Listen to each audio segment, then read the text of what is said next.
नमस्कार।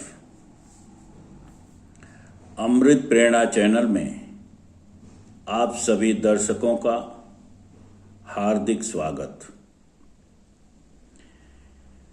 कामम आश्रित्य दुष्पुरम दंभमान मद अन्विताः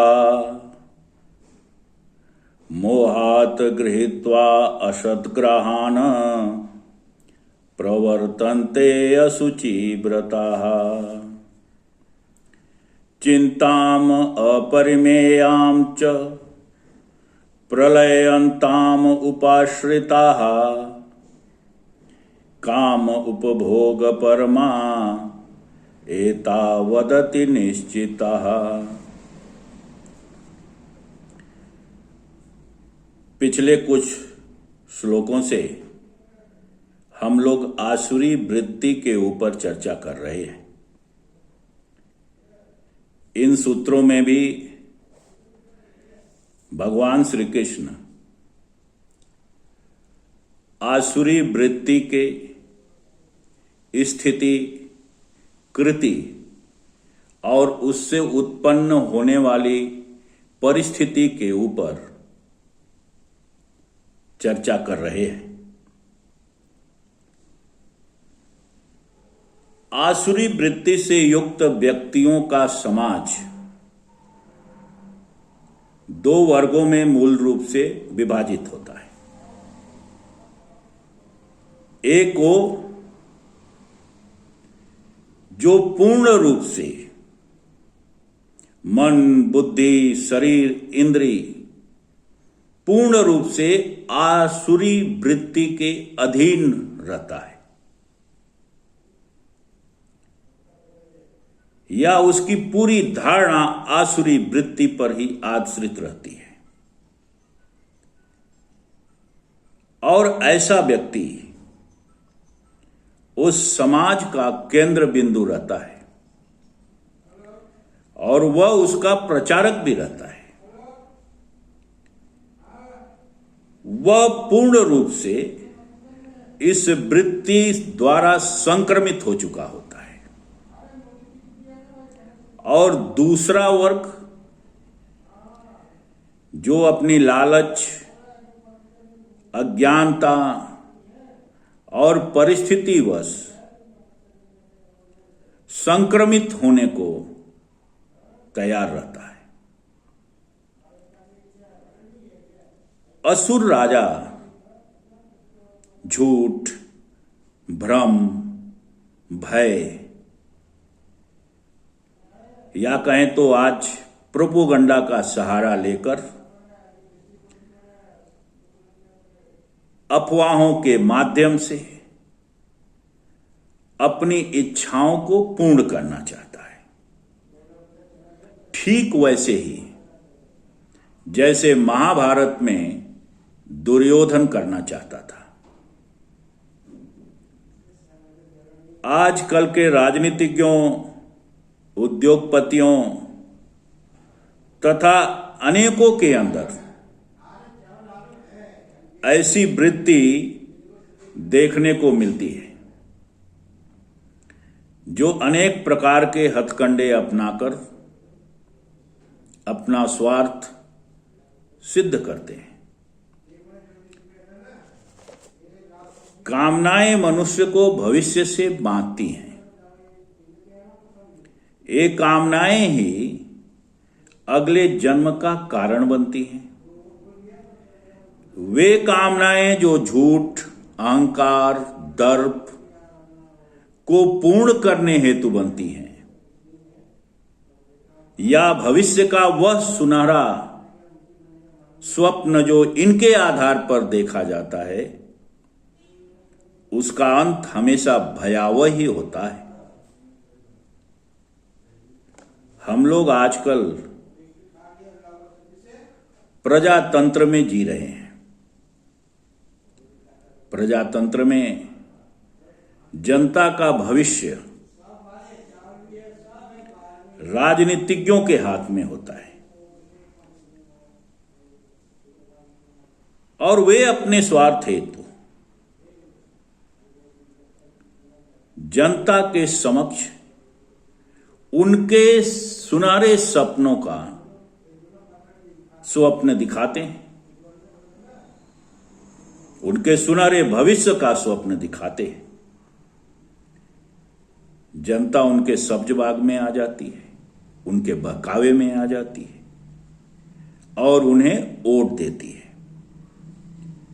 और बाद में जनता जब वे वादे पूरे नहीं करते तो स्वयं को ठगा महसूस करती है। एक तरह से यह भी आसुरी वृत्ति का एक रूप है। हर एक व्यक्ति अनेक प्रकार के कामनाओं से भरा हुआ होता है और इन कामनाओं के पूर्ति के लिए ही तो वो कार्य करता है। लेकिन उसकी सारी कामनाएं पूर्ण नहीं होती। अब वह अपनी कामनाओं को किसी और के माध्यम से दूसरे के द्वारा पूर्ण करना चाहता है, तो वह अपनी कामनाओं को दूसरे को ट्रांसफर करता है और वह व्यक्ति जिसके ऊपर एक कामनाएं ट्रांसफर होती हैं वो ऐसे नहीं होती। वह व्यक्ति भी अपने स्वभाव के अनुरूप जो कामनाएं होती हैं उन्हें ही रिसीव करता है, वह उनका ही रिसीवर बनता है, वह उनसे मोहित होता है। और अब इन कामनाओं के पूर्ति के लिए ये दोनों पूरा जीवन भटकते रहते हैं या विचरण करते रहते हैं। आधार रहित, असत्य आधारित कामनाएं कभी पूर्ण नहीं हो सकती और वे इन गंदे विचारों को लेकर पूरा जीवन प्रयत्न करते हुए अंधकार में खो जाते हैं। कामनाओं का मतलब इच्छाओं से है। हमारे अंदर अनेक प्रकार की इच्छाएं होती हैं। हम देश, समाज, धर्म, परिवार, मित्र, इन सभी से जब मिलते हैं या सुनते हैं, इनके बारे में चर्चा करते हैं, तो स्वभावतः हमारे मन में इनके प्रति एक इच्छा निर्मित होती है। हमारे अंदर का अहंकार इन सभी को हमारी इच्छा के अनुरूप ही चलाना चाहता है। वह चाहता है कि हर एक सदस्य मेरे सोच के अनुरूप ही चले, हर एक रिजल्ट, परिणाम मेरे सोच के अनुरूप आवे, हर एक घटना मेरे मन के अनुरूप घटित हो। और वो यह भूल जाता है कि ये घटनाएं तो घटित प्रकृति के अधीन होती हैं। उनके घटने का उनका एक अपना विज्ञान है, अपना कारण है। और यह प्रकृति उसकी तुच्छ इच्छा का परवाह थोड़ी ही करेगी।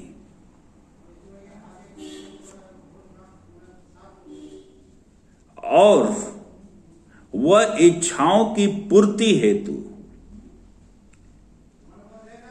अनेक प्रकार की चिंताओं को भी जन्म देता है, या कहें कि हर एक इच्छा अनेक प्रकार के चिंता का कारण बनती है। और वह अनेक प्रकार की चिंता को जन्म देती है। व्यक्ति जो जीवन के अंत तक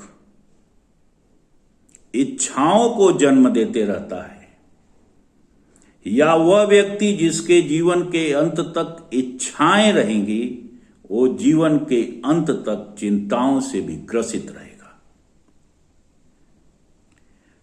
और यही चिंता उसके मानसिक विकार का भी कारण बनती है, जिसका प्रभाव उसके शरीर पर पड़ता है। वह बीमार और रुग्ण होता है और उससे उत्पन्न वह दुखों को भोगता है। आसुरी व्यक्ति स्वयं को केंद्र मानकर ही काम करता है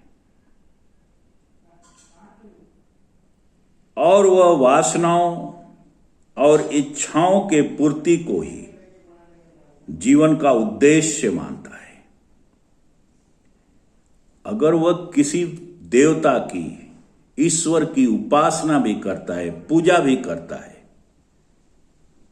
तो उसका हेतु उसकी कामनाओं की पूर्ति ही होती है, लौकिक वस्तुओं की प्राप्ति ही होती है।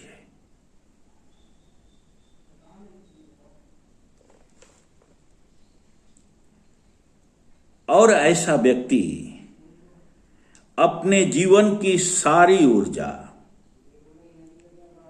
ऐसी वस्तुओं में लगा देता है जो कि स्थिर है ही नहीं, परिवर्तित होती रहती हैं, और वह दूसरों को भी इसी उद्देश्य में लगने का सलाह देता है और वह कहता है कि यही जीवन का मूल उद्देश्य है।